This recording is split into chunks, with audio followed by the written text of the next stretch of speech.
everyone, it's Jeannine Flores, and I'm here to welcome you to Take 5 for Arts Education. We are here with the wonderful Louisa Higgins. She is the Arts Administrator from the Riverside County Office of Education.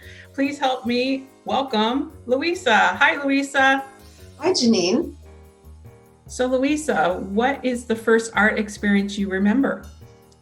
I think my first really memorable arts experience was when I was in elementary school, and I was really interested in writing poems. And so I had written a poem for the holidays, and my parents took that poem and made 100 copies and then had me hand draw a picture with each one. And that was our Christmas card that year.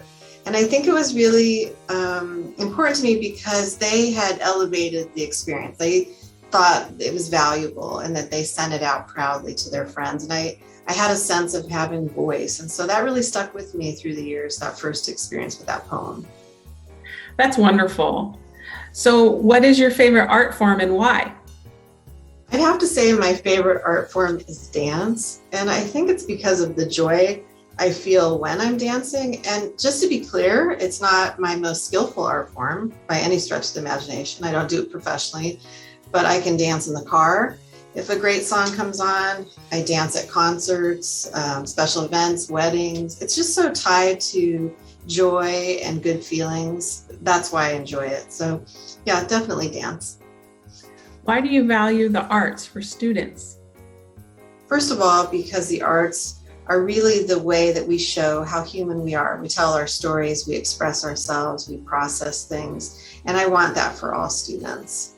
And we really have the ability to do that in schools. So regardless of socioeconomic background or whether or not your parents are interested in the arts or are making that available, in the schools, we can make that present for students every day and as part of their education and really addressing the whole child, the whole human.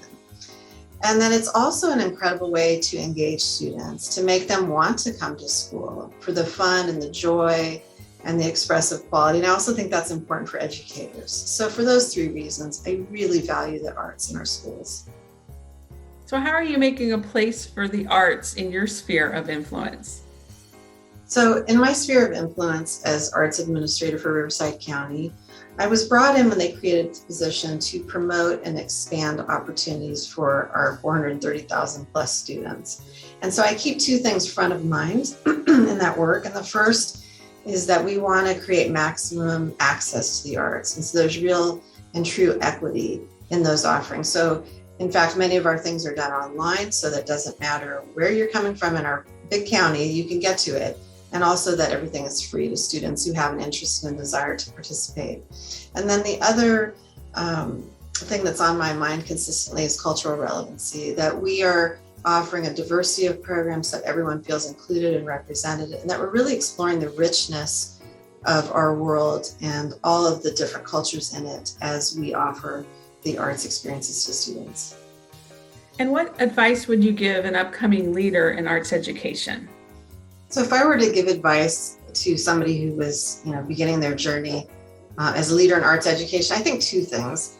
One is find partners, find friends in the work. And there are so many arts organizations out there that are just really looking for the audience. And we have that in education, we have the students. And so that would be my first recommendation. Go out and find those friends, find those partners, invite them into our schools, partner with them in the work. And you'll see over time that trust grows in the relationship. You just keep, piloting things and then expanding those programs.